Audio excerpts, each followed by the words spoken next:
In this video, we're going to cover some more advanced Postman features that's going to make it a bit easier to use this tool, especially as the number of requests we're working with continues to grow. So we're going to take a quick break from writing code in Visual Studio Code, and we'll focus on improving our Postman workflow, making it a bit easier to test out the requests that our API supports. And to get started, what I want to talk about are Postman environments and Postman environment variables. To illustrate how environments are going to play a role in Postman, let's start off with an example. So right now, all of our requests are being made to localhost 3000, and that's good because it's where our server is running. Later on in the class, though, we're also going to deploy the Task Manager API to Heroku, and in that case, we'll have a different URL.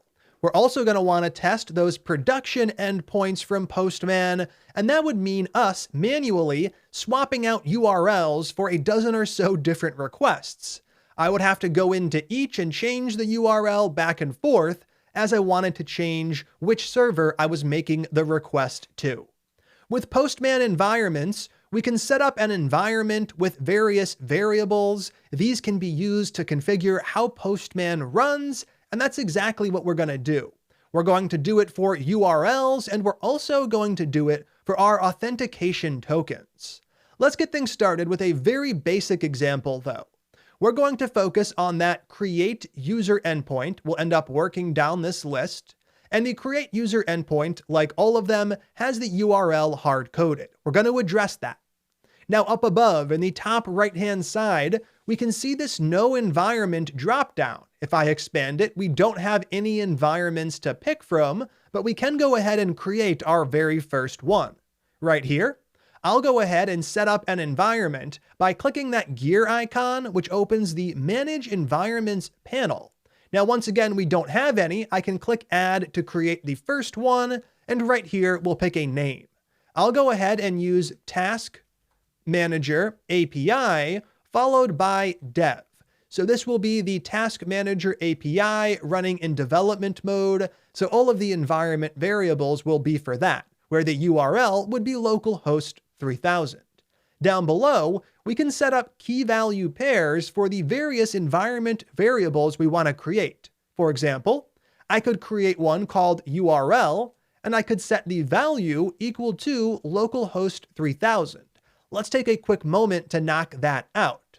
Now we have initial value, which is what we set, and then we have the current value, so it could get changed later on, although in the case of URL, it'll never get changed. So right here, we can now click Add to create our brand new environment, and we could always go ahead and create another. Let's take a quick moment to do that as well. Right here, I can call this one Task Manager API, then in parentheses prod, which is short for production. Now, I don't know what the production URL is, so I'll leave that blank for now, though I will create the environment as a placeholder. Down below, I'll click Add, and now we have two environments to pick from. If I close the environment's modal pop-up, I can go back to that no environment dropdown, and I can see my two options. So I can click over to this one to start running requests on the dev server, and I can click over to this one to start running requests on the production server. Now let's go ahead and actually figure out how to use that URL variable we set up. So I'm going to switch back over to the dev environment, and we're going to adjust the URL we have right here. All we're going to do is take localhost 3000 and remove it. We're still going to leave the /users, as that part, the path, will change for every request. Right here, to use an environment variable's value, we start by opening and closing two sets of curly braces. Then we name the environment variable we're trying to use. In this case, it's URL. Now with this in place, when we make the request, the URL value will be used and the dev environment has that defined. If I actually hover over that little part, I can see the value that's going to be used, which is fantastic. And if I go ahead and send this off, it's actually going to work as expected. I'll click Save first, then Send, and what do I get? down below, it's actually able to communicate with the server correctly, even though that email is already taken. Now, if we were to switch over to the production environment, all our requests would fail because there's no URL defined, and that's okay for now. From here, let's go ahead and work down the list, making sure we use the URL environment variable. So I have login, I'll go ahead and update that, and then I'll go ahead and save things. Next up in the list, we have create task. I'll make sure to use the environment variable there and save it. We have read profile. After that, we have read user. From there, we have read tasks. Next up, we have read task individual. Then we have the ability to update a user. We're going to swap out the value there, and just 3 more left. Update task, and then we move on to our delete endpoints. I have delete user, and I have delete task. Now, if you thought that was annoying, you're right. And that's the whole reason we're setting up these environment variables. Yes, we had to do it once, but it's done. And now, when we want to swap out the URL in the future, we'll never need to manually do that again. We can change the environment variable a single time or switch between environments to have all of our requests automatically update. So that's the first thing I wanted to accomplish in this video. The next one is a little more complex and also a little more useful, and it has to do with how we're setting up authentication. So over here, read profile is currently the only request that actually has authentication set up, and to authenticate, it's providing the token as part of a header. Now we can continue to do that, but there are better ways to get the job done. If I fire this off, yes, it works, but now if I wanted to add authentication to my other requests, it would fail. Let's go ahead and talk about how we can update multiple requests to all use the same authentication scheme. So right here, we're going to grab that token value. We're not going to grab the space or the bearer keyword. We just want the JWT, and we're going to go ahead and delete this header completely. Now, this is going to cause the request to fail, which is okay. We're not authenticated, and that's expected. What we're going to do from here is head over to the authorization tab. This provides us with a different way to set up authorization, and it's only different in terms of the user interface. In the end of the day, the exact same request is getting sent from Postman to the Express server. From this type dropdown, we're going to switch it up to the following, which is bearer token. That's the strategy we're using, where we provide the authentication token. And then we can go ahead and paste that right in here. This is just a different way to get done exactly what we were getting done before. I go ahead and save the request, I fire it off, and now we're back to a working app. Now this does indeed work, but once again, it's only working for this specific request. So this is not the approach we're going to take. What we're going to do is switch the type back to the type we had before, which is inherit auth from parent. This allows us to define our authentication scheme once and use it in every single request that has this type under authorization. And it's the default type, which means all of them. To actually get this done, all we have to do is take our authentication token over to the following menu. For the task collection, we'll click that drop-down menu. From here, we're going to go to Edit. And from Edit, we're going over to the Authorization tab. Now, this is exactly what we just saw before, but instead of setting up authorization for a single request, we're setting it up for every single request in this collection.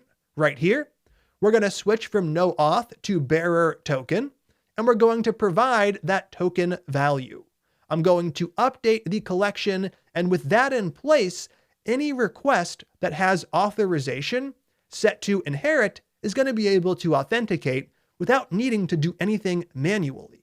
So right here, I can send this off, and what do I get? I'm still authenticated, even though it's not set up anywhere in the individual request. I can see under header it's showing up a little bit, but this is just showing up because it's giving us a preview of that collection header we had set before. So now that we have this in place, all of our requests are going to be authenticated, but we can still customize things further. We know that create user and login user don't require authentication. even though their authorization value is inherent by default. We can always switch that up to no auth to disable authentication for both of those. I'll go ahead and disable it for create user and save it. And I'll do the exact same thing for login, updating authorization over to no auth.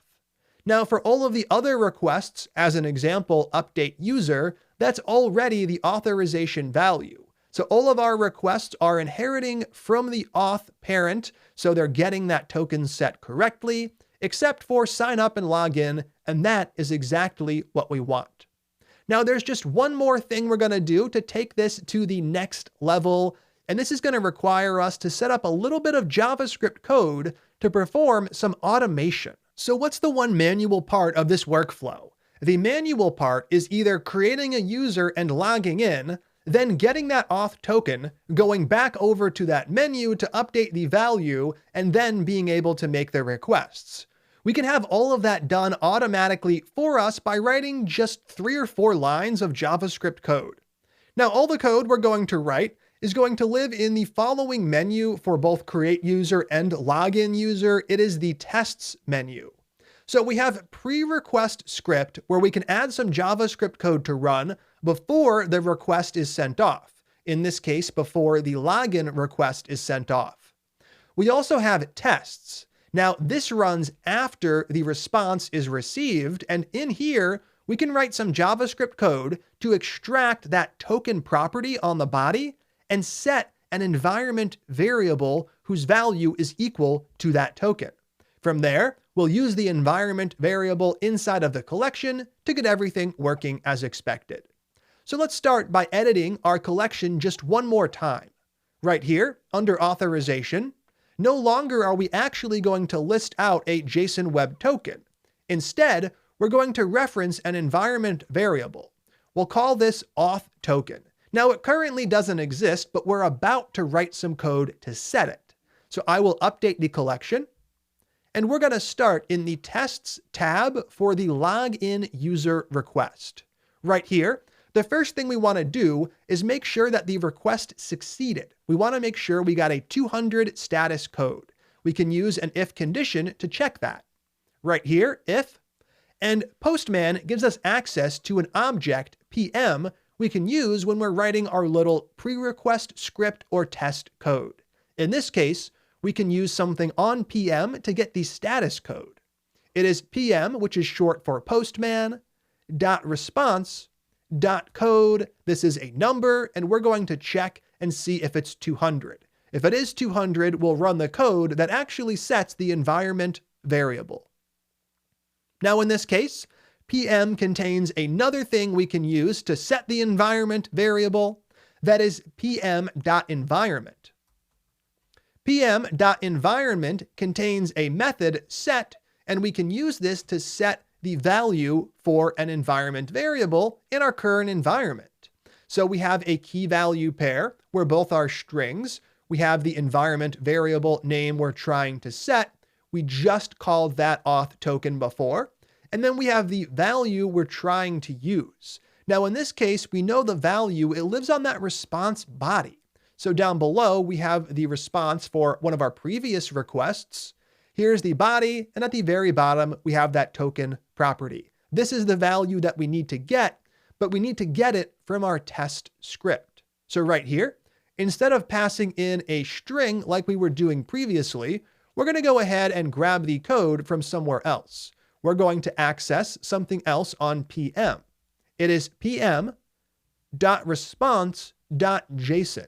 This is going to take the JSON response and convert it to an object, and the object is the return value.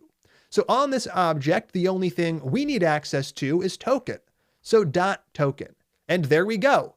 Now we have a script that's going to set the authentication token automatically anytime we log in. So if our token expires, I can run login a single time, then I can go to any of the other requests to run them and make sure things are working as expected. Let's go ahead and test this out. I'm going to move over to read profile, and I'm going to run this request before I ever run login. When I do, I'm not authorized, which is expected. Now I run login, which should automatically set that token for me. The login request finished, and I'll head back over to read profile. This time it should work. I'll fire it off for a second time, and it does indeed work, which is fantastic. Now, the last thing we're going to do is take our code in this tests tab, and we're going to bring it up to create user. Right here, we'll go over to the tests tab again. I'll paste the exact same code in, and the only thing I'm going to do is change the status code we're looking for. When we create a user, we get a 201 back when things work well, so we can save that, and now we're done. So now we have a completely automated system. Yes, we have to log in once, but everything else is handled behind the scenes for us. No longer are we going to have to copy and paste values around or manually change URLs. This is going to make it a lot easier to continue to use Postman, especially as we set up authentication for the other endpoints that our API supports. Let's take a quick moment to head back over to that gear, go back to the dev environment by clicking on it, and here we can see that URL has the same value as before, and auth token has the current value equal to this what we're seeing over here, the JWT. There's no initial value because we never manually typed anything in here, and that's fine. There is no default auth token we would want. It should get set as the response from either signing up or logging in.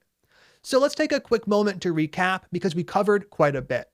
In this video, we started by creating Postman environments. An environment is nothing more than a name for your environment and a key value pair of values you can access when working in that environment. So in this case, under the dev environment for the Task Manager API, we have URL and we have token. If I go back to the menu and go over to prod, we have nothing, and that's okay. We'll focus on setting that up later. Now, once we have our environments in place, we can switch between them via the menu up top, and we can access those environment variables from anywhere, such as the URL right here, or such as the collections edit page, where we set up authentication for every single request in the collection, except for signing up or logging in. Now, if you have any questions about what was covered here, or you're not clear on why we're doing something, just crack open a new question in the Q&A. Otherwise, I'll see you in the next lesson where we get back to Visual Studio Code and we continue to build out the API. Let's go ahead and jump right in.